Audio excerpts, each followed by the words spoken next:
Good morning మిత్రులారా. ఈరోజు మనము ఒక డిస్కషన్ స్టార్ట్ చేసాము. అది మామిడి మొక్కలకి ఇప్పటి నుంచి మళ్ళీ నెక్స్ట్ క్రాప్ వచ్చే వరకు ఏమేమి పోషకాలు వేయాలి, వీటిని ఎలా మేనేజ్ చేయాలి. బేసికల్గా మన ఆబ్జెక్టివ్ ఏంటంటే ఈసారి కూడా మనము ఎర్లీగా పూత తెచ్చుకోవాలి, మనకు ఎర్లీగా కాపు రావాలి. తర్వాత కిందటి సీజన్లో కాసిన చెట్లన్నీ కూడా మళ్ళీ కాయాలి. అంటే హాఫ్ ఇయర్ ఉండకూడదు. ఒకేడు కాసి ఒకేడు కాయకపోవటాన్ని హాఫ్ ఇయర్ అంటారు. సో మనం ఇప్పుడు జూన్లో ఉన్నాము. సో ఫస్ట్ మనం చేయాల్సింది ఏంటంటే ఇప్పుడు కత్తిరింపు బాగా ట్రిమ్ చేసేయాలి. పర్టికులర్గా ఈ సీజన్లో కాయని చెట్లని బాగా ట్రిమ్ చేయాలి. మనము ట్రిమ్ ఎలా చేయాలి అన్న దాని మీద చాలా డిస్కస్ చేసాము. మన మిత్రులందరికీ ట్రిమ్మింగ్ అంటే ఏంటి, దానివల్ల ఉపయోగం ఏంటి, ఎలా చేయాలి, ఏం చేయాలి అన్న దాని మీద కొంత బేసిక్ అవగాహన వచ్చింది అనుకుంటున్నాను. ఈ కొమ్మ కత్తిరింపు అనేది చాలా ఇంపార్టెంట్. ఎందుకంటే మనము కొమ్మ కత్తిరింపు చేస్తే చెట్టుని డైటింగ్లో పెట్టినట్టు అనమాట, దాని ఒంటి బరువు తగ్గించినట్టు. రెండోది మనకి ఖర్చు తగ్గుతుంది. ఇంపార్టెంట్ ఏంటంటే మనం ఫెర్టిలైజేషన్కి ముందే కొమ్మ కత్తిరింపు చేస్తే మనం వేసే ఎరువులు మనం తీసేసే కొమ్మల్లోకి ఎక్కవు. సో మనకు వేస్ట్ అవ్వదు. కొమ్మ కత్తిరించుదాము అన్న ఐడియాలో ఉంటే ఇప్పుడు వేసే ఈ ఎరువులకు ముందే అది అవచేసేయండి. ఈ జూలై ఆగస్టులో ఒక మేజర్ ఫెర్టిలైజేషన్ డోస్ ఇద్దాము. అది బేస్ ఫౌండేషన్ అనమాట. అది ఫౌండేషన్ డోస్. ఈ ఫౌండేషన్లో 2 ఆబ్జెక్టివ్స్ ఉన్నాయి. ఒక ఆబ్జెక్టివ్ ఏమో లాస్ట్ సీజన్లో కాసిన కాపు కొంత పోషకాలని తీసేసుకుంటుంది కదా, దాన్ని భర్తీ చేయటం, అదొక ఆబ్జెక్టివ్. రెండో ఆబ్జెక్టివ్ ఏంటంటే వచ్చే పంటకి రిజర్వ్స్ని పెంచటం. కొన్ని పోషక పదార్థాలను ఎట్లాగో తీసేసుకుంటుంది, అవి వేస్తాము. ఈ రిజర్వ్స్ ఎలా ఈ రిజర్వ్స్ అంటే అసలు ఏంటి, అసలు చెట్టులో ఏమి రిజర్వ్ చేసుకుంటుంది, ఆ రిజర్వ్స్ ఎక్కడ పెట్టుకుంటుంది అన్నది చూద్దాం. ఈ రిజర్వ్స్ని చెట్టు తల్లి వేరు ఉంటుంది చూసారా, మనకి కాండం పైన కనిపించేది ఎంత ఉంటుందో చెట్టు లోపల నేల లోపల తల్లి వేరు ఉంటుంది. ఇంగ్లీష్లో దాన్ని ట్యాప్ రూట్ అంటారు. ఈ ట్యాప్ రూట్ ఎందుకు ఉపయోగపడుతుందంటే అది దాని రిజర్వాయర్. ఆ రిజర్వాయర్లో అన్నీ పెట్టుకుంటుంది. మనకి ముఖ్యంగా కార్బోహైడ్రేట్స్ అంటే పిండి పదార్థం. చెట్టు పగలంతా తయారు చేసిన పిండి పదార్థాన్నంతా ఆ తల్లివేరులో దాచుకుని ఉంటుంది. మిగతాది ఏమేమి దాచుకుంటుందంటే నైట్రోజన్ అన్ని కొమ్మల్లో అన్ని ఆకుల్లోనూ దాచుకుంటుంది. నైట్రోజన్ అంటే నైట్రేట్స్. అంటే ఫాస్ఫేట్ కూడా చెట్టు మొదళ్లలో, ఈవెన్ బెరడ్లో కూడా దాచుకుంటుంది ఫాస్ఫేట్. ఓకే అన్ని చెట్లు ఇది. ఈ సూక్ష్మాలు ఉన్నాయి చూసారా, అవి తేలికపాటి కొమ్మల్లో, రెమ్మల్లో ఉంటాయి. సో వీటిని మన గోల్ ఏంటంటే ఈ ఫస్ట్ ఫౌండేషన్ ఫెర్టిలైజేషన్లో మన గోల్ ఏంటంటే ఇప్పుడు ఈ ఎరువుల్ని ఈ రిజర్వ్స్ని మేజర్గా కార్బోహైడ్రేట్ రిజర్వ్స్ని పెంచాలి. మేజర్ ముడి పదార్థం మన పండ్లు తోటలకి, పర్టికులర్గా మ్యాంగోకి కావాల్సింది కార్బోహైడ్రేట్స్ అంటే పిండి పదార్థము. ఈ పిండి పదార్థాన్ని మనము చెట్టు తయారు చేసుకునే ఈ రిజర్వ్స్ అంతా ఎప్పుడు దాకా తయారు చేస్తుందంటే ఈ మిడ్ పాయింట్ చూసారా, అక్టోబర్ దాకా, అక్కడ దాకా చేసుకుంటా పోతూ ఉంటుంది. అక్కడి నుంచి ఏమవుతుంది, టెంపరేచర్ తగ్గుతుంది. వరుసనే 2 వీక్స్ టెంపరేచర్ తగ్గి నైట్ టెంపరేచర్కి డే టైం టెంపరేచర్కి తేడా ఎక్కువ పెరిగినప్పుడు, నైట్ టైం టెంపరేచర్ తగ్గినప్పుడు దానికి ఒక ట్రిగ్గర్ వస్తుంది. ఆ ట్రిగ్గర్ వల్ల అది పూయటం మొదలు పెడుతుంది. సో మనం ఆ టెంపరేచర్ మానిటర్ చేసుకుంటూ ఉండాలి. మీ లొకేషన్కి వెళ్ళి టెంపరేచర్ కర్వ్స్ తీసుకుని ఏమి చెక్ చేయాలి, నైట్ టెంపరేచర్ తక్కువ ఉండాలి, తక్కువలోకి పడాలి. ఎంతలోకి పడాలి, 22, 23, 25 ఆ ప్రాంతంలో పడాలి. అండ్ నైట్ టెంపరేచర్కి డే టెంపరేచర్కి మధ్యలో ఒక 7 నుంచి అంటే 7 నుంచి 10 డిగ్రీలు డిఫరెన్స్ ఉండాలి. ఆ డిఫరెన్స్ ఉన్నప్పుడు ఏమవుతుందంటే ఆ మొగ్గలన్నీ పాప్ అవుతాయి. అది పాప్ అయ్యే టైంకి మనం ఒక రెడీగా ఉండాలి. ఇదే టెంపరేచర్ అన్ని తోటలకి అవుతుంది కదా, ఇదే టెంపరేచర్ అన్ని తోటలకి కనపడుతుంది కదా టెంపరేచర్ డిఫరెన్స్. కొన్ని తోటలు పూస్తాయి, కొన్ని తోటలు పూయవు. ఎందుకంటే ఆ చెట్టు చూసుకుంటుంది మనము మన పని అంతా చేసామా, మన రిజర్వ్స్ సరిగ్గా ఏర్పరచుకున్నామా, మనం రెడీగా ఉన్నామా, అప్పుడు అది పోస్తుంది. అది లేకపోతే ఇంకా మనకు ఇంకో 2 నెలలు టైం కావాల్సిందే. మనకి రిజర్వ్స్ లేవు. ఇప్పుడు ముందు ఆగినాక పోద్దాము, ఇంకొంచెం ముందుకెళ్ళినాక పోద్దాము, నాకు రెడీగా లేను, బద్ధకంగా ఉంది అన్నట్టుగా వెయిట్ చేస్తే అప్పుడు మనం లేట్ అయిపోతాం. తెలిసిందండి? అది మెయిన్ కారణము. నవంబర్లో పూసిన పూతకి ఫిబ్రవరిలో పూసిన పూతకి తేడా ఏంటంటే వాతావరణం ఒకటి, రెండోది వాతావరణం అనుకూలంగా ఉన్నా కానీ పుయ్యకపోవటానికి కారణం చెట్లో రిజర్వ్స్ లేకపోవటము. సో ఈ రిజర్వ్స్ మనము తయారు చేయాలి. అయితే ఏం వేస్తాము ఇప్పుడు? ఈ స్టేజ్ అంతానేమో పునరుత్పత్తి దశ అంటాము. ఈ మిడ్ పాయింట్ ఉంది చూసారా, ఈ ట్రయాంగిల్, ఇదంతా పునరుత్పత్తి అంటే రిప్రొడక్టివ్ స్టేజ్, అంటే ముందు పువ్వు పూయటానికి రెడీ అయ్యే స్టేజ్. ఇక్కడి నుంచి అంతా కాయ కాపించడం అనమాట. పూత, పిందె నుంచి కాయ నుంచి పండు, ఇదంతా. అందుకని కలర్ మారుతుంది చూడండి. ఇది రిప్రొడక్టివ్ స్టేజ్ నుంచి వచ్చి గ్రాడ్యువల్గా గ్రీన్లోకి వెళ్ళిపోయింది. గ్రీన్ ఏమో ప్రొడక్టివ్ స్టేజ్, అంటే గ్రోత్ స్టేజ్. ఇదంతానేమో రిప్రొడక్షన్ స్టేజ్. ఈ రెండింటిని మనం బాగా అర్థం చేసుకోవాలి. దీంట్లో ఉన్న హార్మోన్స్ అన్నీ డిఫరెంట్. ఇక్కడి నుంచి ఇక్కడ దాకా చెట్టు ఒక స్త్రీ హార్మోన్లు, అంటే స్త్రీలాగా బిహేవ్ చేస్తుంది. అంటే అప్పుడు దాకా పూలు పూయటానికి రెడీ అవుతా అంతా రెడీగా ఉంటుంది. వన్స్ పూలు పూసి ఫలదీకరణం సాగినాక ఆ కాయ పెంచటం అంతా మ్యాస్కులినిటీ, అంటే మగతనం, అది పెంచటం. సో ఈ ఆహారాలు, మనం ఇచ్చే పోషకాలు ఈ స్టేజ్లో వేరు, ఈ స్టేజ్లో వేరు. సో ఫస్ట్ మనము ఈ రిప్రొడక్టివ్ స్టేజ్లో ఉంటాం కాబట్టి ఇప్పుడు నుంచి మనము అక్టోబర్ వచ్చేదాకా రిప్రొడక్టివ్ స్టేజ్లో మనం ఏమి చేయాలో, ఏమి ఆహారాలు ఇవ్వాలి, ఈచ్ పోషక పదార్థానికి ఉన్న ప్రాముఖ్యత ఏంటి, దానివల్ల వచ్చే లాభాలు ఏంటి, అది లేకపోతే వచ్చే నష్టాలు ఏంటి, అవన్నీ చూద్దాం. సో ఈ పునరుత్పత్తి దశలో మెయిన్ ఏంటంటే కాల్షియము బేసిక్గా రెండు పద్ధతులు, రెండు మెయిన్ ఫంక్షన్స్ చేస్తుంది. ఒకటేమో ఈ సెల్ డివిజన్ అంటారు, అంటే కణాలని ఉత్పత్తి చేయటం.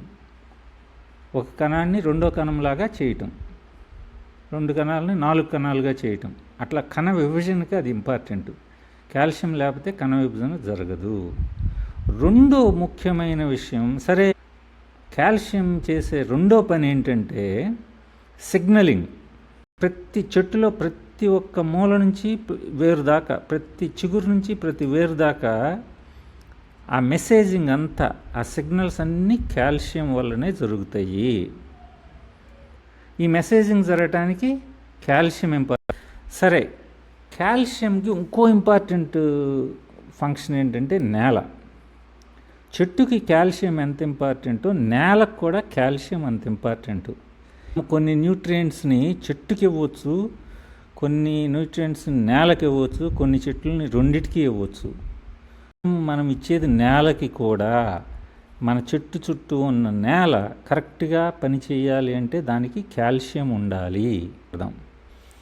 సో నేల ఎట్లా ఉంటుందంటే, నేలలో మట్టి రేణువులు ఉంటాయి చూడండి. ఇది మట్టి రేణువులు ఉంటాయి. ఈ ప్రతి మట్టి రేణువు ఒక అయస్కాంతం లాంటిది. ఓకే, రకరకాల నేలలు ఉంటాయి కదా. సున్నపు నేలలు ఉంటాయి, ఇసుక నేలలు ఉంటాయి, బంకమట్టి నేలలు ఉంటాయి, మధ్యస్థంగా ఉన్న నేలలు ఉంటాయి. ఈ నేలలో ఈ తేడా ఏంటంటే ఈ మట్టి రేణువు యొక్క సైజు. సో ఈ మట్టి రేణువు యొక్క సైజు ఈ మన నేల స్వభావాన్ని తెలియజేస్తుంది. నేల మట్టి రేణువులతో కూడుకొని ఉన్నది. ఆ ప్రతి మట్టి రేణువు ఒక అయస్కాంతం లాంటిది, దానికి ఒక ఛార్జ్ ఉంటుంది. సో ఫర్ ఎగ్జాంపుల్ ఇక్కడ నేను చూపించిన మట్టి రేణువు ఉంది చూసారా, దాని ఛార్జ్ 10 అనుకోండి, ఆ -10. అంటే ఇప్పుడు అంటే సమయంలో మనము ఈ పోషక పదార్థాలు వేసామనుకోండి, ఈ గుళ్ళు ఉన్నాయి చూసారా, ఒకటి అని రకరకాల కలర్లో. ఇప్పుడు ఈ ఎరుపు ఉందనుకోండి ఒక పోషక పదార్థం, సరే మెగ్నీషియం అనుకోండి, బులుగు ఉందనుకోండి ఇనుము అనుకోండి, ఇది ఉందనుకోండి పొటాషియం, రకరకాలై. ఈ పోషక పదార్థాలన్నీ పాజిటివ్ అండి. సో దీన్ని ఏమంటారంటే న్యూట్రియంట్ లాకప్ అంటారు. ఇదేమో నెగిటివ్, మనం వేసినవన్నీ పాజిటివ్. మరి చెట్టుకి ఎట్లా ఎక్కుతుంది? అందుకనే చూడండి మనం ఎన్ని వేసినా ఒకటప్పుడు ఫలితం కనపడదు. ఇంకో విచిత్రం ఏంటంటే మట్టి సాయిల్ టెస్ట్ చేయించామనుకోండి, సాయిల్ టెస్ట్ వీటినన్నిటిని చూపించి మీ చేనండి ఫెంటాస్టిక్ అండి, ఐరన్ అంతా ఉంది 110%, మ్యాంగనీస్ ఉంది 200%, ఫాస్ఫేట్ అయితే 500%, ఇట్లా చెప్తారు. కాకపోతే అవంతా మన్నుకు పట్టేసుకుని ఉన్నాయి. చెట్టు ఆకు చూడండి. దీన్ని మనం ఎట్లా అరికట్టాలి? అప్పుడు ఎంటర్ ది డ్రాగన్ లాగా కాల్షియం 10% వచ్చేసి ఈ 10% పట్టేసుకుంటుంది. అప్పుడు ఈ మన్ను రేణువు 10%, ఈ కాల్షియం 10, ఈ -10, ఈ +10, ఈ మన్ను రేణువు దాహం ఈ కాల్షియంతో తీరిపోయింది. అయితే అప్పుడు మనం ఈ పోషకాలన్నీ వేసామనుకోండి, ఈ వేరు దగ్గరికి వస్తాయి. వేరు దగ్గరికి ఎందుకు వస్తాయి? ఆ వేరు హైడ్రోజన్ వీటిని నెమ్మదిగా కొంచెం దానికోసం దగ్గరికి వస్తాయి. దగ్గరికి వచ్చి నెమ్మదిగా వేరులోకి ఎక్కుతాయి. అర్థమైంది? కాల్షియం మనకి ఈ కణాలు విభజించడానికి, చెట్టులో మెసేజింగ్ జరగటానికి, చెట్టుకి వేసినప్పుడు చెట్టు లోపలికి వెళ్ళినాక ఆ విధులు నిర్వహిస్తుంది. చెట్టు లోపలికి వెళ్ళకముందు ఇది మట్టిని కండిషన్ చేస్తుంది.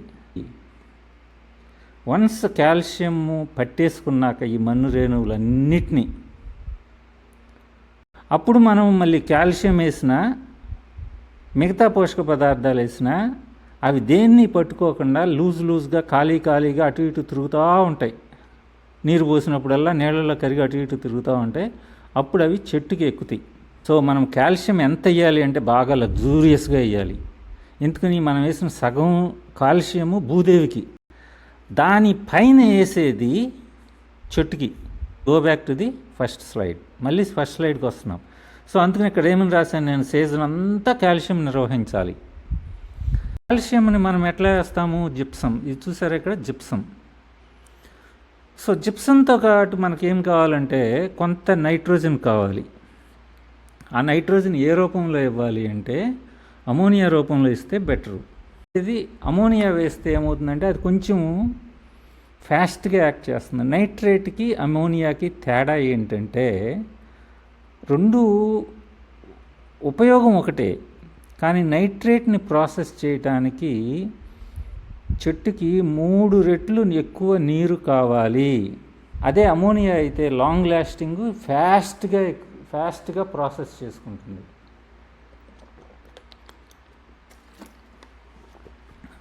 ఇక్కడ మీరు జాగ్రత్తగా అర్థం చేసుకోండి. ఫాస్ట్గా ప్రాసెస్ చేసుకోవటం వేరు, ఫాస్ట్గా ఎక్కటం వేరు. నైట్రేట్ ఏమో ఫాస్ట్గా ఎక్కుతుంది, కానీ దాన్ని ప్రాసెస్ చేసుకుంటానికి బోల్డ్ కష్టపడాలి. 3 రెట్లు నీరు కావాలి. అమోనియా స్లోగా ఎక్కుతుంది, కానీ వన్స్ ఎక్కినాక దాన్ని వాడుకుంటాం చాలా ఈజీ. రెయిన్ ఫెడ్ కదా, సో నీటిని జాగ్రత్తగా వాడుకోవాలి. అందుకని నేను అమోనియా అంటే అమోనియం సల్ఫేట్ ఈ రూపంలో కొంచెం ఇద్దాం.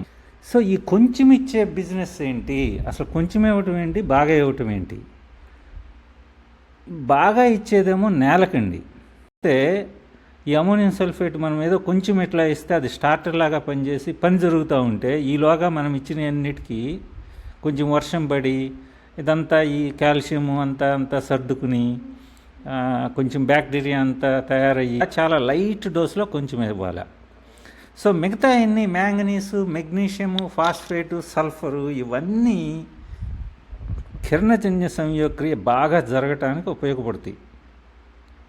మెగ్నీషియం ఏమో ఆకుల్ని రక్షించడానికి, ఆకుల్ని పచ్చగా ఉంచడానికి, మ్యాంగనీస్ ఏమో డైరెక్ట్గా మెగ్నీషియం సల్ఫేట్ ఫోటోసింథసిస్ అంటే కిరణజన్య సంయోగక్రియలో జరగటానికి మొట్టమొదటి స్టెప్ మ్యాంగనీస్ అండి.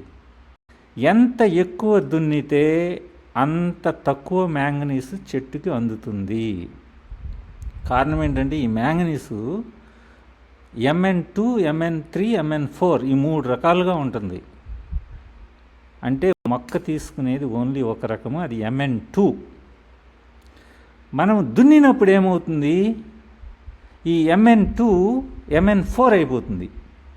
మ్యాంగనీస్ని ప్రతి సీజన్లో లగ్జూరియస్గా ఇచ్చుకోవాలి, దానికి పెద్ద టాక్సిసిటీ లేదు. ఇంకోటి ఏంటంటే కాల్షియంకి పొటాష్కి పడదు అన్నాం కదా. మెగ్నీషియం చాలా ఇంపార్టెంట్ అండి మనకి. పూత దశలోనూ ఇంపార్టెంటు, ఈ రిజర్వ్ దశలోనూ ఇంపార్టెంటు, కాయ దశలోనూ ఇంపార్టెంటు. ఈ రిజర్వ్ దశలో అంటే ఇప్పుడు అక్టోబర్ వరకు అది కిరణజన్య సంయోగక్రియకి ఉపయోగపడుతుంది, పిండి పదార్థాలు తయారు చేయడానికి ఉపయోగపడుతుంది. ఆ తర్వాత పింద కట్టడానికి ఉపయోగపడుతుంది. తర్వాత చెట్టులో తీపికి ఉపయోగపడుతుంది. సరే, మెగ్నీషియం ఎలా ఇస్తాము మనము? మెగ్నీషియం సల్ఫేట్ రూపంలోనే ఇస్తాము, అదే చీపెస్ట్. కాకపోతే ఆ మెగ్నీషియం సల్ఫేట్ ఓన్లీ 10% ఉంటుందండి అది. సో మనకి ఏంటంటే మనం బాగా వర్షం పడినప్పుడు చెట్టుకు నైట్రేట్ ఎక్కుతుంది.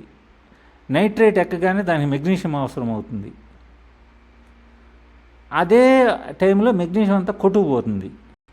సో అందుకని that is the reason magnesium మనం బాగా ఇచ్చుకోవాలి. తర్వాత ఫాస్ఫేటు. ఈ ప్రాబ్లం ఏంటంటే అది ఎక్కువగా కాల్షియం ఫాస్ఫేట్ రూపంలో ఉంటుంది. దీనికి స్పెషల్ బ్యాక్టీరియాలు కావాలా, ఫాస్ఫేట్ సాల్యుబులైజింగ్ బ్యాక్టీరియా కానీ, లేకపోతే మన గడ్డి, మన కలుపు గడ్డి ఉంటుంది చూసారా, ఇది కరిగిస్తుంది. ప్రతి season manganese, iron, zinc supplement చేసుకోవాలి. సో ఇవన్నీ చేసుకుంటే వీటిని లగ్జరీ, మనం వేసేది ఒకే ఒకసారి కదా, లేబర్ సేవ్ చేయడానికి ఒకే ఒకసారి కదా, ఇది బాగా లగ్జరీ లెవెల్గా వేయండి. దీంతోపాటు మనం ఏమి చేయాలి, కొంచెం విత్తన పిండి వేయండి, బియ్యం వేయండి. మనకు వడ్లు ఉంటాయి, లేకపోతే వడ్లు కొనటం ఈజీ. అది ఆ పాటిని మీరు సగమేమో వండి వేయండి, సగమేమో నూకలు వేయండి. పాలిష్ చేయకుండా వేసేదైతే ఇంకా మంచిది. ఓకే, మీకు ఊకతో కలిపి వేస్తే ఇంకా మంచిది, ఎందుకంటే ఊక నిండా సిలికా ఉంటుంది. సో ఒడ్డుని ఊకతో సహా మీరు బ్రేక్ చేసి సగమేమో వండి సగమేమో రాగా, ఎందుకంటే స్లో రిలీజు. అప్పటికప్పుడు వండిందేమో స్టార్టరు, మిగతాదేమో మెయిన్ కోర్సు. ఎందుకంటే మనకు 10 నెలలు ఉండాలి కదా. అప్పటికప్పుడు ఒక నెల రోజుల పాటుకేమో ఈ వండింది సరిపోతుంది మిగతా వాటికి. దాంతోపాటు కొంచెం బెల్లం వేయండి. సిలికా చాలా ఇంపార్టెంటు. సిలికా ఎలాంటిదంటే మనిషికి ఎక్సర్సైజ్ లాంటిది. ఇప్పుడు మనకి ఎక్సర్సైజ్ ఎసెన్షియలా కాదు, ఎక్సర్సైజ్ చేస్తే మనం ఆరోగ్యంగా ఉంటాం కదా. అట్లాగే ఈ సిలికా వేస్తే రోగాలు తగ్గుతాయి చెట్టుకి. తర్వాత చెట్టులో నీరు ఎక్కువ నిలవ ఉంటుంది. ఓకే, నీరు జెల్ రూపంలో తయారవుతుంది. ఇప్పుడు మనము చెట్టుకి కనుక ఎక్కువ సిలికా ఇస్తే చెట్టులో ఉన్న తడి కూడా, తేమ కూడా ఈ జెల్ రూపంలో ఉండి అది తొందరగా ఆవిరైపోదు. చెట్టు ఆకు దళసరితనం వస్తుంది. చెట్టు ఎక్కువ ఎండని ఎక్కువ తట్టుకుంటుంది.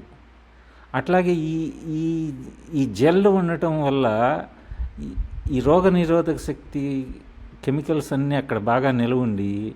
సో పొటాషియం సిలికేట్, ఇప్పుడు ఈ సిలికా ఎలా, పొటాషియం సిలికేట్ అని ఒక పౌడర్ దొరుకుతుంది. ఆ పొటాషియం సిలికేట్ని మనము కొంచెము ఈ జిప్సంతో కలిపి స్ప్రే చేసి జల్లేసుకోవచ్చు. తర్వాత కొబ్బరి నీళ్ళు అని చెప్పాను. కొబ్బరి నీళ్ళు మీరు స్ప్రే చేసేటట్టయితే కొబ్బరి నీళ్ళు చేయండి, లేకపోతే కొబ్బరి నీళ్ళు తర్వాత చేదురు. కానీ ఎప్పుడన్నా స్ప్రే చేసే అవకాశం వస్తే కొబ్బరి నీళ్ళు ఇవ్వండి. కొబ్బరి నీళ్ళు సైటోకైన్, మనము ఎన్ఏఏ ఇస్తాము, 6BA ఇస్తాము, ఇవన్నీ ఫ్లవరింగ్ కదా, ఫీమేల్ హార్మోన్స్. అట్లాగే కొబ్బరి నీళ్ళలో చాలా హయ్యెస్ట్ పర్సంటేజ్ ఆఫ్ సైటోకైన్స్ ఉంటాయి. అలాగే సూడోమోనాస్, ట్రైకోడర్మా. ఈ సూడోమోనాస్ ఎందుకంటే ఇది కాల్షియంని, ఇందాక చెప్పానే కాల్షియము ఫాస్ఫేట్ కలిసి ఉంటాయని, ఆ రెండింటిని విడగొడుతుంది ఇది. ట్రైకోడర్మా ఏం చేస్తుందంటే నేలను శుద్ధిపరుస్తుంది. అక్కడ ఏదన్నా పాడు బ్యాక్టీరియా, పాడు ఫంగస్లు, ఏమన్నా డిసీజ్ కాజింగ్ ఏమన్నా ఉంటే ఆ ట్రైకోడర్మా విరిడే ఉపయోగపడుతుంది. ఓకేనండి. సో ఇవన్నీ మనము ఒక్క ఫౌండేషన్, దీన్ని మనము ఒక ఫౌండేషన్ అప్లికేషన్ అని అనుకుంటాము. ఇది జూలైకి ఆగస్టు మధ్యలో ఈ కటింగ్ అయిపోగానే ఇచ్చేసేయండి. ఆ తర్వాత ఏమవుతుంది, నెమ్మదిగా చూడండి దీని చెట్టు ఎట్లా రియాక్ట్ అవుతుంది. మీరు ఇచ్చిన కొద్దిపాటి అమోనియాకి, ఈ విత్తన పిండికి, కాల్షియంకి, ఈలోగా పడిన వర్షాలకి మీకు చక్కటి గ్రోత్ వస్తుంది. అది ఎట్లా వస్తుందంటే సైటోకైన్ గ్రోత్. మీకు పిచ్చిగా గడిగా పెద్ద రెమ్మలు, కాకులు వచ్చేసేయకుండా చిన్న చిన్న కొమ్మలు, ఆ కనుపుల మధ్యలో చాలా తక్కువ స్థాయిలో ఇది మీడియం సైజు ఆకులేమో రాగానే ఇమీడియట్గా పచ్చబడిపోతాయి, ఎక్కువ కాలం బడ్స్ కనపడుతూ ఉంటాయి. ఆ బడ్స్ 2 రకాల బడ్స్, అవి ఆకు బడ్స్ అయి ఉండొచ్చు, పువ్వు బడ్స్ అయి ఉండొచ్చు. మీరు కరెక్ట్గా ఈ సైటోకైన్ డైట్ ఇస్తే ఆ బడ్స్లో ఎక్కువ శాతం పువ్వు బగ్స్ అంటే ఫ్లవర్ బడ్స్ ఎక్కువ వస్తాయి. వాటితో పాటు కొన్ని లీఫ్ బడ్స్ కూడా ఉంటాయి. అది మనకు అప్పుడే తెలియదు. ఆ బడ్స్ తయారవటం స్టార్ట్ అవుతుంది. చెట్టు సైటోకైన్ మోడ్లో ఉందా, ఆక్సిన్ మోడ్లో ఉందా, పీబీజీ అంటే కల్టార్, ప్యాక్లోబొట్రజాల్, అది 4 ml లెక్కన కలుపుకొని, మన ఈ చెట్టుకి 20 లీటర్లు సరిపోతుందా, 40 లీటర్లు కావాలా, 80 లీటర్లు కావాలా, మీరు కొలత చూసుకుని ప్రతి 20 లీటర్లకి 4 ml పెట్టుకుని ప్యాక్లోబొట్రజాల్ వేసుకోండి. కాకపోతే ప్యాక్లోబొట్రజాల్ వేసేటప్పుడు లాస్ట్ ఇయర్ వేస్తే ఏడి వేయొద్దు, చెట్టుకు దెబ్బ. చెట్టు లేత చెట్టు అయితే 10 ఏళ్ల లోపు, 8 ఏళ్ళు 6 ఏళ్ళు చెట్టు అయితే వేయొద్దు. అది ఎప్పుడు వేసుకోవాలి, September, no later than September కల్లా కానిచ్చేసేయండి. ఎందుకని అక్కడి నుంచి మళ్ళీ 3 నెలలు, 2 నెలల నుంచి 3 నెలలు మీకు టైం కావాలి. సెప్టెంబర్, అక్టోబర్, నవంబర్, మీకు పూత నవంబర్లో వచ్చేసేయాలి. నవంబర్ 15, నవంబర్ 10 కల్లా వచ్చేసేయాలి పూత. ముందుకెళ్ళి మీరు ఇంకోసారి చేద్దామేమన్నా అనుకుంటే ఇదే మళ్ళీ రిపీట్ చేయండి, కొన్నిటిని తీసేసి. లేకపోతే వీటిలో కొన్నిటిని మీరు ఫోలియర్గా అంటే స్ప్రేలాగా ఇచ్చుకోండి. సో ఈ స్ప్రేలకి నేలలోకి వేసేదానికి తేడా ఏంటి? అయితే నేలలో వేసేటప్పుడు వీటన్నిటిని మనము హ్యూమిక్ యాసిడ్ అని ఉంటుంది, దాంట్లో మీరు నానబెట్టుకుని వేసుకుంటే అది స్లోగా ఎక్కువ కాలం ఎక్కుతుంది. అయితే దీన్ని కాంప్లెక్సిఫికేషన్ అంటారు. హ్యూమిక్ యాసిడ్ని ఈ మ్యాంగనీస్ సల్ఫేట్ కానీ, జింక్ సల్ఫేట్ కానీ, ఎనీథింగ్, ఈ సూక్ష్మ పోషకాలన్నిటికీ దీంట్లో కలిపి వేసుకుంటే మంచిది. ఇది ఎందుకు చేస్తాము అంటే మీకు ఒక స్లైడ్ చూపిస్తాను, చూడండి. ఇది మ్యాంగనీస్. మనము ఈ మ్యాంగనీస్ని డైరెక్ట్గా ఇచ్చేయచ్చు. అంటే ఈ మ్యాంగనీస్ దేంట్లోంచి వచ్చింది, మ్యాంగనీస్ సల్ఫేట్లో నుంచి. ఈ మ్యాంగనీస్ సల్ఫేట్ని మనం డైరెక్ట్గా ఇచ్చేయచ్చు. డైరెక్ట్గా ఇచ్చేసేటప్పుడు రిస్క్ ఏంటి, అది వెళ్ళి మన్ను రేణువునో పట్టుకోవచ్చు, లేకపోతే ఇంకోటి ఏదన్నా ఖాళీగా ఉంటే దానికి పట్టుకోవచ్చు. ఫర్ ఎగ్జాంపుల్ కాల్షియము, ఫాస్ఫేట్ 2 పట్టుకున్నట్టుగా అట్లా ఇది ఇంకా దేనికైనా పట్టుకోవచ్చు. ఏదన్నా క్లోరైడ్ ఉందనుకోండి, అక్కడ ఉప్పు ఉందనుకోండి, మన చేలో ఉప్పు వేసుకున్నాం, లేకపోతే పొటాషియం క్లోరైడ్ వేసినప్పుడు ఆ పొటాషియం చెట్టు పైకెక్కింది, ఆ క్లోరైడ్ మిగిలిపోయింది. ఆ క్లోరైడ్ నెగిటివ్, ఇది పాజిటివ్, అది కొంత మనము కాంప్లెక్సిఫై చేస్తాం. కాంప్లెక్సిఫై చేయటం అంటే ఏమిలే, ఈ పచ్చదనం ఉంది చూసారా, ఇదంతా హ్యూమిక్ యాసిడ్ అనుకోండి. ఈ హ్యూమిక్ యాసిడ్ని తీసుకుని దాంట్లో మ్యాంగనీస్ సల్ఫేట్ని పోస్తాం. ఇది మనము పెయిన్ కొట్టేటప్పుడు చేసుకోవచ్చు, నేలలో వేసేటప్పుడు చేసుకోవచ్చు. కాబట్టి నేలలో వేసేటప్పుడు ప్రాబ్లం ఏంటి, మ్యాంగనీస్ సల్ఫేట్ అంటే పౌడరు చేత్తో వేసేయచ్చు. మరి మనం దాన్ని హ్యూమిక్ యాసిడ్లో కలిపితే అది నీళ్ళు అయిపోయా. అప్పుడు మనం దాన్ని ఎట్లా చేయాలి అంటే, అప్పుడు స్ప్రేయర్ తగిలించుకుని, మనం చేత్తో అయితే ఎట్లా చెట్టు చుట్టూ వేస్తామో ఆ స్ప్రేయర్తో చెట్టు చుట్టూ స్ప్రే చేయాలి. మీరు బకెట్లతో మగ్గులతో పోయొద్దు. అట్లా బకెట్లతో మగ్గులతో పోస్తే దానికి డిస్ట్రిబ్యూషన్ ఉండదు. మీరు ఇట్లా చీలేట్ చేసి నేలలో వెయ్యాలి అనుకుంటే స్ప్రే చేయాలి. చీలేటింగ్కి కాంప్లెక్సిఫికేషన్కి కొంచెం తేడా ఉంది. ఇప్పుడు ఇది చూసారా, ఇది కాంప్లెక్సిఫికేషన్ అంటే సోయాబీన్ చేస్తే ఇట్లా ఉంటుంది. ఎందుకంటే సోయాబీన్లో రకరకాల 20 రకాల అమినో యాసిడ్స్ ఉంటాయి. ఆ అమినో యాసిడ్స్ అన్నీ పట్టుకుంటాయి దీనికి, చూసారా. అదే చీలేటింగ్ అంటే ఏదో ఒక మాలిక్యూలే ఉంటుంది. అది చూడండి, ఇది ఎం అంటే మ్యాంగనీస్, ఇది ఒక్కటే పట్టుకుంటుంది. సో మీరు 2 రకాలుగా చేసుకోవచ్చు. ఒకసారి చిలేట్ చేసుకునేట్టయితే ఫల్విక్ యాసిడ్లో చేసుకోవచ్చు, లేకపోతే అమినో యాసిడ్ కూడా ఇచ్చేద్దాం అదే టైంలో అనుకుంటే అమినో యాసిడ్లో చేసుకోవచ్చు. కానీ ఫల్విక్ యాసిడ్ కానీ అమినో యాసిడ్ కానీ వేస్తే అది స్ప్రేకి బెటరు. నేలలో వేసేటైతే హ్యూమిక్ యాసిడే వేయండి. హ్యూమిక్ యాసిడ్ లేకపోతే ములగాకులు కానీ ఇంకొక ఏదో ఆకు చెప్పాడు ఆయన, పాలకూర, ములగాకులు కానీ పాలకూర కానీ ఫల్విక్ యాసిడ్ వేరు, పొటాషియం ఫల్వేట్ వేరు. పొటాషియం ఫల్వేట్ అంటే ఇదంతా ఫల్విక్ యాసిడ్ అయితే మధ్యలో ఉన్నది పొటాషియం అనుకోండి.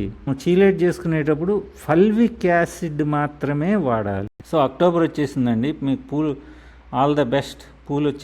పూల మొగ్గలు వచ్చేస్తుంటాయి. అక్కడి నుంచి చిన్న కొమ్మలు, చిన్న రెమ్మలు వస్తూ ఉంటాయి. అవి వాటిని స్పర్ లీవ్స్ అంటారు. వాటిని కూడా కట్ చేసేయచ్చు. మొండి చెట్లకి ఆ చిన్న లీవ్స్ వస్తాయి కదా, మీకు తెలుసు అనుకుంటున్నాను నేను చెప్పేది. చిన్న కత్తిరి తీసుకుని కట్ చేసేయండి. కట్ చేస్తే అక్కడ ఆక్సిజన్ స్టాప్ అయిపోయి దాని కింద ఉన్న మొగ్గ ఫ్లవర్ బడ్స్ బయటకు వస్తాయి. కల్తార్ కూడా వేశారు. అక్టోబర్ వచ్చేసింది, నవంబర్ వచ్చేసింది, ఫ్లవర్ బడ్స్ కూడా ఏమీ కనపట్టలేదు, వరిగా ఉంది. అప్పుడు ఏం చేస్తారు మీరు, NO3 వేయాలి. ఇది నైట్రేట్ వేస్తున్నాం, పొటాషియం వేస్తున్నాం, ఇదంతా కౌంటర్ ఇంట్యూటివ్. ఇప్పుడు ఎందుకు వేస్తున్నాము అంటే, ఈ నైట్రేట్లో ఒక పర్టికులర్గా ఈ కాంబినేషన్లో ఒక ఇంపార్టెంట్ గుణం ఉంది. అదేంటంటే ఫ్లవర్స్ని తీసుకొచ్చే గుణం ఉంది. నైట్రేట్ ఎంత వేయాలంటే మంచి హై డోస్లో వేయాలి. అది ఎంత వేస్తారు, 100 లీటర్లకి 2 kg అంటే 2% వేయాలండి. మనము నైకోమా తగిలించాలి, నికెల్, కోబాల్ట్, మాలిబ్డెనం, మ్యాంగనీస్. అప్పుడు ఆ ఎక్సెస్ నైట్రోజన్ అంతా అమినో యాసిడ్స్ అవుతాయి. ఇక్కడ ఫెయిల్ అయితే పీబీజేతో నవంబర్ దాకా మీకు ఫ్లవర్ బడ్స్ కనపడకపోతే పొటాషియం నైట్రేట్ తగిలించేసేయండి 2%. ఏ టైంలో మీరు ఇంకోటి కూడా చేయొచ్చు. మీకు ఓల్డ్ లీఫ్ ఎక్కువ ఉండి రాలేదు, సగానికి సగము ఆ ఆకులన్నీ మంగుండి అదంతా వేస్ట్గా ఉంది, హారిబుల్గా ఉంది అంటే మీకు 2 పద్ధతులు ఉన్నాయి. ఒకటేంటంటే ఎథిలిన్ కొట్టేసేయండి,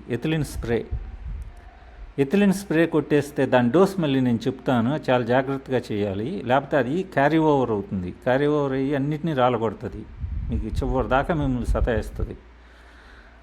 ఆ ఎథిలిన్ ఏం చేస్తుందంటే ఉన్న ఆకులన్నింటినీ రాలగొట్టేస్తుంది. ఇది ఎక్కువగా దానిమ్మ తోటలో వాడతారు, ఇది మనం కూడా వాడచ్చు. నేను వాడాను, నాకేం ప్రాబ్లం రాలా. కాకపోతే ఆకులన్నీ రాలిపోయి కొత్త ఆకులు వచ్చేస్తాయి. లేకపోతే మీకు అంత రిస్క్ వద్దనుకుంటే ఫాస్ఫారిక్ యాసిడ్ వేసేయండి. ఫాస్ఫారిక్ యాసిడ్ ఎంత, 1 ml per లీటర్ వేసేస్తే ఆకుల మీద ఉన్న మసి మట్ట అంత కరిగి కింద రాలిపోద్ది. ఒక టైంకి వచ్చేటప్పటికి మీ చెట్టు మీద ఆకులు ఒక్క మచ్చ కూడా లేకుండా, ఒక్క పొర లేకుండా, ఒక్క మసి లేకుండా క్లీన్గా ఉండాలి. ప్రతి ఆకుకి ఎండ తగలాల, ప్రతి కొమ్మ కనపడుతుండాలి చెట్టుకి, ప్రతి చెట్టు కాండానికి సున్నం రాయాల. ఓకేనండి. చెట్టు ఎట్లా ఉండాలంటే మన అరిచేతిలో 5 వేళ్ళలాగా ఉండాలి దాని కొమ్మలు. మనకి ఏ వేలుకి అది కనపడినట్టుగా ఏ కొమ్మకి అది కనపడాలి. దానికి లైట్గా ఆకులు ఉండాలి. ఇప్పుడు వచ్చేసాం, పువ్వు పూస్తూ ఉంటుంది. ఆ టైంలో మనకి మంచిగా ఇక ఈ లిస్టు వాడుకోవాలి. డిసెంబర్ రాగానే ఈ second list right hand side calcium maintain చేస్తూనే ఉంటాం. బాగా లగ్జరీ వేస్తే ఇంకేం చేయవసరంలా, లేకపోతే అప్పుడు ఇంకోసారి కాల్షియం ఇచ్చుకోండి. ఓకే. ఇక్కడ నుంచి మ్యాంగనీసు, మాలిబ్డనము, మెగ్నీషియము, బోరాను చూసారుగా. ఈ 3 MB గుర్తుందా? మనము ఇక్కడేమో క్యాంప్స్ ఇక్కడేమో 3 MB గుర్తుంచుకోండి. ఇటు లెఫ్ట్ సైడ్ ఏమో క్యాంప్స్ అంటే calcium, ammonium, manganese, magnesium, phosphate, sulphur. ఇటేమో 3 MB. ఇక్కడ ఎంటర్ ది డ్రాగన్ లాగా ఇక్కడ పొటాష్ వేయండి. ఓకేనండి. ఇప్పుడు దాకా మనకు పొటాష్ అవసరంలా. MOP కానీ K2SO4 కానీ వేసుకోవచ్చు, లేకపోతే ఇంకా 50-34 వేసుకోవచ్చు. ఓకేనండి. పొటాష్ ఇక్కడ దాకా ఆగండి. ఎందుకంటే పొటాష్ ఒకటి, క్లోరైడ్ ఒకటి, నైట్రేట్ ఒకటి, మ్యాస్కులైన్ మగతనగా మీరు KNO3 వేసి ఉంటే మీరు నికోమో వేయాలి. నికోమో అంటే నికెల్, కోబాల్ట్, మాలిబ్డనం. మీకు ఈజీగా గుర్తుపెట్టుకోవడానికి ఈ యాక్రోనిమ్స్ అన్నీ తయారు చేశా. అక్కడేమో క్యాంప్స్, ఇక్కడేమో 3 MB, తర్వాత నికోమో. అక్టోబర్ దాటిన కాడ నుంచి, పువ్వు కట్టిన కాడ నుంచి బోరాన్ చాలా ఇంపార్టెంటు. కాపర్ చాలా ఇంపార్టెంట్ అండి. కాపర్ లేక పువ్వు రాలిపోతుంది, పువ్వు కట్టదు. సో మీరు కాపర్ కొట్టుకోవాలి. ఓకే. సో నేను ఇక్కడ చూసారా, అంద లెఫ్ట్ హ్యాండ్ సైడ్ కూడా కింద ఒక లైన్ రాసా. Iron, zinc, boron, silica, copper, cobalt అన్నీ రాసాను చూసారా. అవి ఈ అక్టోబర్ ముందే మీరు ఒకసారన్నా స్ప్రే చేయాలి. ఓకేనండి. పైన క్యాంప్స్ ఏమో నేలలో వేయాలి, ఆ కింద ఉన్నాయన్నీనేమో ఒకసారన్నా స్ప్రే చేయాలి. చేస్తే అది మీకు కొంత మటుకు ఆ అక్టోబర్ పువ్వు వచ్చేటప్పటికి చెట్టులో ఉండాలి. ఈ తర్వాత వాటిని మెయింటైన్ చేయాలి. ఇంకా nickel, cobalt, silica, iron, zinc, boron, copper, పర్టికులర్గా నైకోమో లేకపోతే మీకు ప్రతిసారి నైట్రేట్ ఎక్కుతుంది వర్షం పడినప్పుడల్లా. చెట్టులో సీడ్ తయారవుతూ ఉంటే అప్పుడు నైట్రేట్ ఆటోమేటిక్గా వస్తుంది, అది ఆక్సిజన్ ఆటోమేటిక్గా వస్తుంది. వాటినన్నిటినీ తట్టుకోవడానికి మీకు నైకోమో, మ్యాంగనీసు, బోరాను, పొటాష్ ఇవన్నీ ఇచ్చుకోవాలి. సో ఇది ఇచ్చుకుంటా ఉంటే మధ్యలో ఇక్కడ ఒత్తిడి నివారణ అని ఉంది చూసారా, అది డీస్ట్రెస్సింగ్. అది చాలా ఇంపార్టెంట్ అండి. ఎందుకంటే మనము చెట్టుని స్ట్రెస్ చేసి ఉండొచ్చు. మనము కొందరమైతే అసలు డైరెక్ట్గా కలతారే కొట్టేస్తాము, కొందరమైతే ఇథిలిన్ ఇచ్చి ఉండొచ్చు, కొందరమైతే KNO3 ఇచ్చి ఉండొచ్చు. ఇవన్నీ స్ట్రెస్సర్స్ పాపం. ఇది డీస్ట్రెస్ చేయడానికి ఒక మార్గం ఉంది, ఒక కాంబినేషన్ ఉంది. అది మనమే చేసుకోవాలా. దానికి మనకి యూరియా ఉండాలా, తర్వాత కొంచెం ఫార్మిక్ యాసిడ్ ఉండాలి, తర్వాత కొంచెం సైటోకైన్స్, సీవీడు, తర్వాత మెగ్నీషియము, మిగతా అన్నీ ఓకే. సీవీడ్ ఒకటి, ఫార్మిక్ యాసిడ్ ఒకటి, యూరియా ఒకటి ఉండాలా, కోబాల్ట్ ఒకటి ఉండాలా, సాలిసిలిక్ యాసిడ్ అని ఉంటుంది. ఇవన్నీ స్ట్రెస్ తగ్గించుతాయి. ఓకేనండి. ఆ స్ట్రెస్ తగ్గిస్తే ఆ ఇథిలిన్ సప్రెస్ అవుతుంది. స్ట్రెస్ ఇథిలిన్ అనమాట. స్ట్రెస్ ఇథిలిన్ వేరు, రిప్రొడక్టివ్ ఇథిలిన్ వేరు. సో ఈ స్ట్రెస్ ఇథిలిన్ తగ్గిస్తే ఈ పింద రాలదు, పింద పండిపోయి రాలదు. ఆ స్ట్రెస్ని తగ్గించుకోవడానికి ఒక స్ప్రే ఇద్దాము. సరే ముందుకు వెళ్ళిపోతూ ఉంటాము. అక్కడ ఒక బూస్టర్ ఇద్దాము. ఆ బూస్టర్ ఏమి ఇవ్వాలి? సోయాబీన్ కానీ మొక్కజొన్న కానీ ఈ రెండింటితో చేసిన అమినో యాసిడ్ మనమే చేసుకుని, ఓకేనండి, దాంట్లో అన్నీ కలుపుకుని, ఏమేమి కలుపుకోవాలో అన్నీ దాన్ని చెప్తాను నేను. అది ఒక బూస్టర్ మనమే తయారు. ఆ తర్వాత మళ్ళీ ఇంకోసారి చెట్టు అప్పుడు కాయ మనకి 50% దాటిపోతుంది. అప్పుడు మనం ఇంకో బూస్టర్ ఇస్తాము. ఆ బూస్టర్ ఎక్కువగా ఏమిస్తాము? MKP ఇస్తాము. ఓకేనండి. ఫాస్ఫేటును, పొటాష్. ఎందుకని? ఎనర్జీకి, స్వీట్నెస్కి. మిగతా అన్నీ మామూలే. మెగ్నీషియం, బోరాన్, పొటాష్ MKPలో ఉంటుంది. అప్పుడు కూడా మళ్ళీ మనము స్ట్రెస్ తగ్గించడానికి, గ్రోత్ పెంచడానికి విటమిన్ B3 ఇద్దాము. ఎందుకంటే మైల్డ్ గ్రోత్ అది. విటమిన్ B3, సాలిసిలిక్ యాసిడ్ ఏమో స్ట్రెస్ తగ్గించుతుంది. సో వీటితో మనకి సైజ్ వస్తుంది. అంటే ఈల్డ్, అంటే ఈ చెట్టు ఇంత కాస్తుంది అన్నది ఒక బకెట్లో వాటర్ అయితే అది మనకు దక్కకుండా పోవడానికి ఆ బకెట్కి చిన్న చిల్లు చాలు. దీనికి కొన్ని పరిష్కారాలు ఏంటంటే కొంచెం సాయిల్ టెస్ట్ కంటే లీఫ్ టెస్ట్ ఓకేనండి. తర్వాత టెంపరేచర్ మానిటర్ చేసుకోవాలి. తర్వాత ఏమో కాసిన చెట్లకి కాయని చెట్లకి తేడా ఏంటి, నేలలో తేడా ఏంటి, మనం చేసిన పనిలో తేడా ఏంటి, వీటి లీఫ్కి వాటి లీఫ్కి తేడా ఏంటి, ఇవన్నీ మనము చూసి నేర్చుకోవాలి.